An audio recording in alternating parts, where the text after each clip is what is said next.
Alright, welcome back. We have another shoe review set for today. And today, this one's a squishy one. Stay tuned.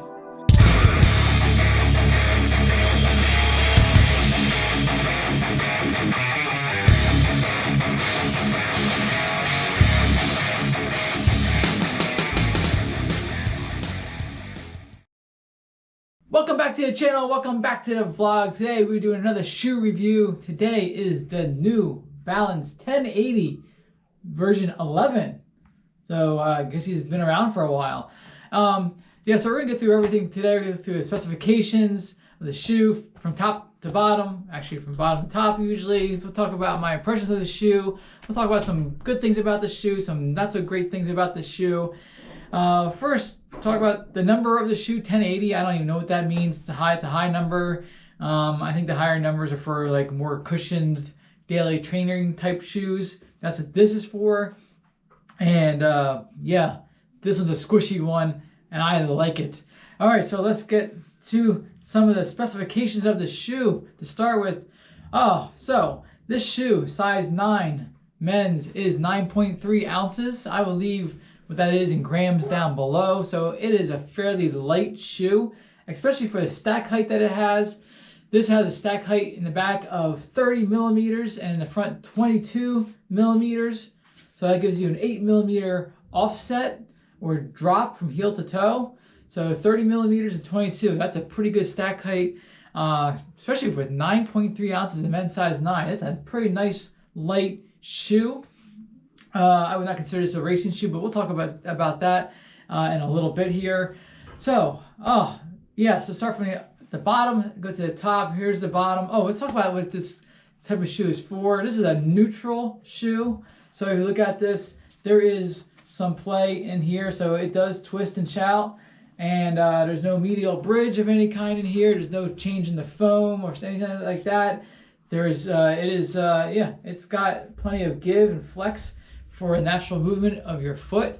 So if you need extra stability, this probably will not do it for you as far as stability unless you put an orthotic in there, and there's plenty of room for orthotics. Anyway, let's start with the bottom. The bottom has a blown rubber outsole here and with flex grooves as well, so it helps you with flexing that shoe a little better, and I'll show you the flexing nicely here. It is a fairly flexible shoe.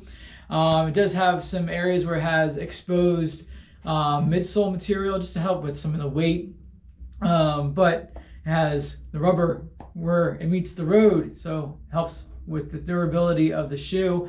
And this has the same outsole as on the Fresh Foam More that I reviewed last week. And again, it's kind of wearing down. I only have about 50 miles on this shoe, and it's wearing down a bit. It's not totally gone, but I can tell it's definitely worn. So there's a durability issue, I think, a little bit with the outsole of this shoe. Anyway, moving on to the midsole.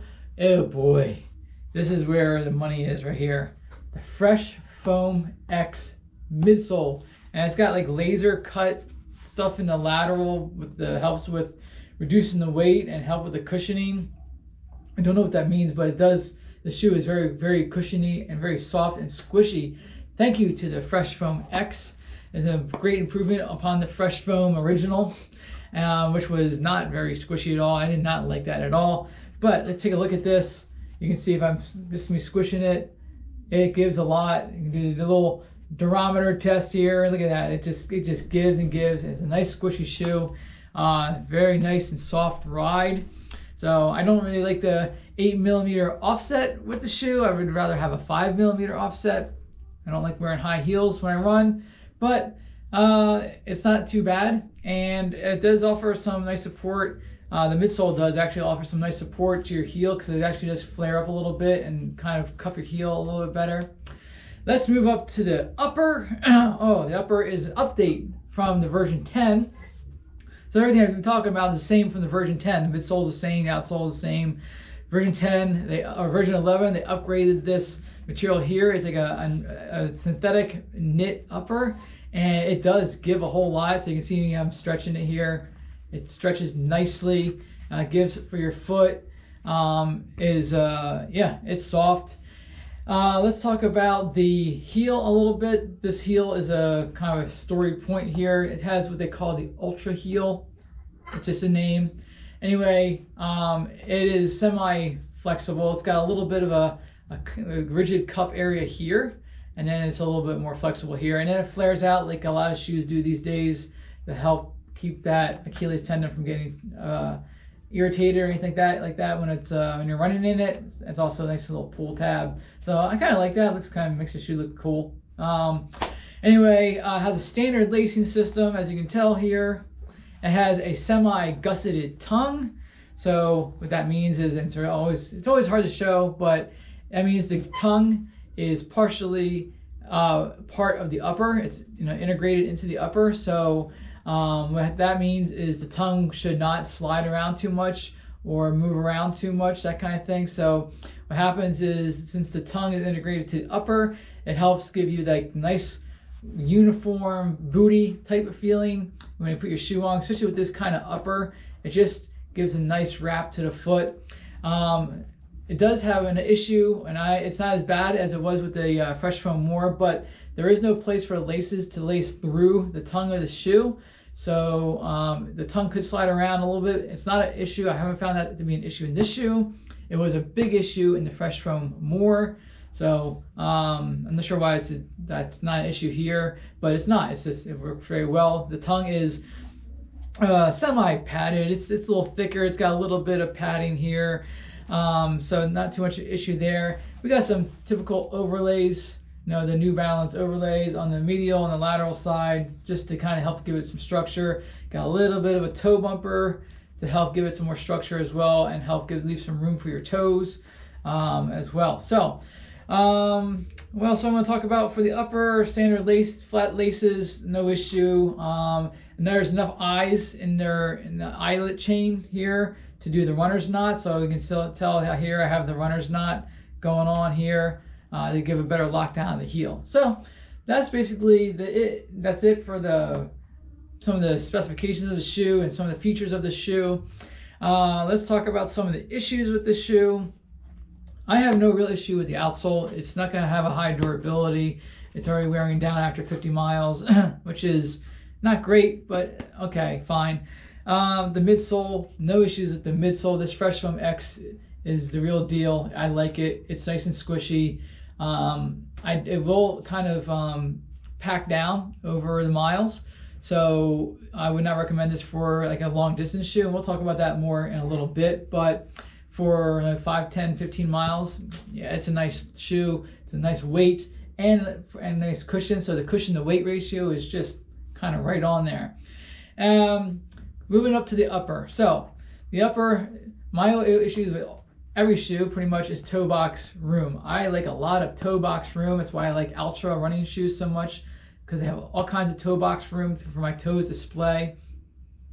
So New Balance, these shoes run a little narrow in the toe box area, but they don't cause a lot of problems because the material is so forgiving.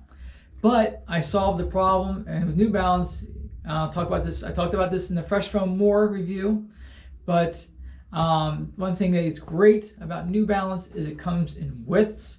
So if you buy a shoe and if your toes want to splay a little bit more and you think this is too narrow, with New Balance, you can easily order another width. So D is a typical width of a shoe, and this one actually is a 2E is the next width. And what they do is they just widen the toe box area. That's all they do. Everything else is pretty much the same. They just widen the toe box area. So if you're like me, have a narrow foot area here, and mine is very small, they just widen the toe box area, give you plenty of room to let your toes splay. So these are actually 2Es. Even though the lady at the New Balance store said I was fitted for a D, I told her I went to 2Es, and that's what I went with. I'm very happy with that. So that's one major thing about New Balance, one great thing about it. Some of the issues that I found with this shoe over the 50 miles, as far as protection, it doesn't offer quite the protection that a highly cushioned shoe, I guess, should or could. I do feel a lot of the road. After like 10 miles, I'll start feeling like the truncated domes on the handicap ramps on the sidewalk. If you know what that is. I can feel some stones and cracks and that kind of thing. It's not an issue, like too much of an issue, but I can feel it, and I just notice it. It's not a problem, but I do notice it. The major issue that I have is with something going on with the lacing system. On a couple of my runs now, I would start my run, I would tie my shoes. They're not too tight, they're not too loose, they feel just fine. But after 3 or 4 miles, I start feeling binding in my forefoot right here on the laces. And like today, I just finished a 7-mile run out in the rain. That was great. And I had to stop to loosen my shoes and pull the laces out a little bit, get some more room in there, and then retie my shoe and then continue on. But what happened then is it was looser up here, which didn't cause pain, but then I started getting a little bit of slippage in the heel. So I kind of you have to kind of balance like how you tie your shoe to make sure you don't have that binding issue. And it's only, maybe it's just with me. I've done some other research and nobody else has talked about this, but I found it to be an issue on several of my runs now where I start getting binding in the lacing system.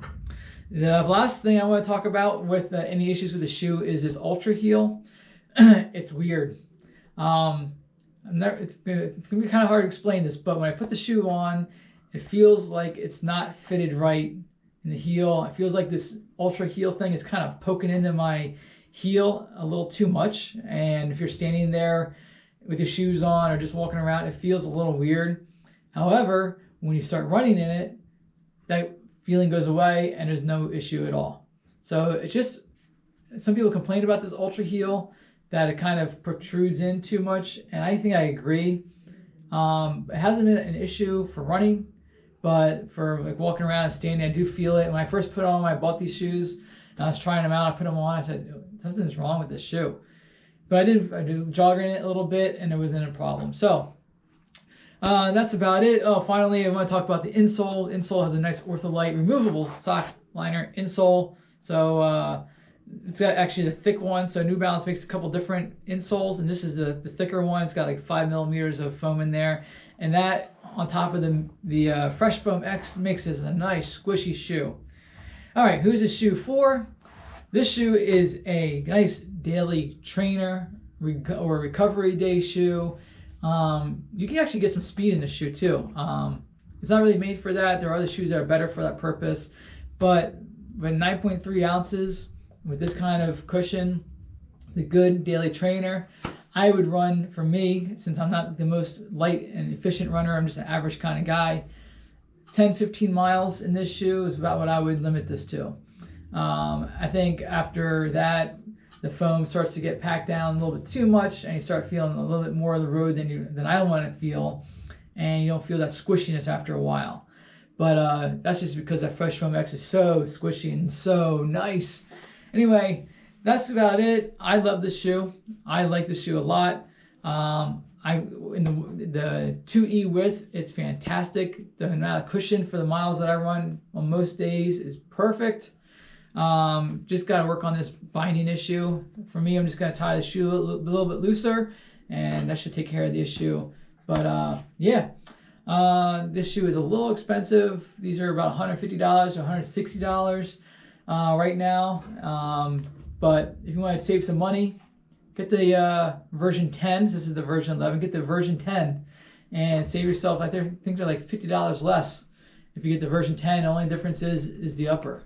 So anyway, that's going to wrap it up for today's video and review. Hope you enjoyed it. Leave a comment down below. What is your daily running shoe? Not long distance or anything like it. Just your daily, go out and run 5 miles or 6 miles, just as a recovery type of day or whatever. Leave a comment down below. Leave a big thumbs up on the video. Subscribe if you haven't subscribed. Until next time, peace.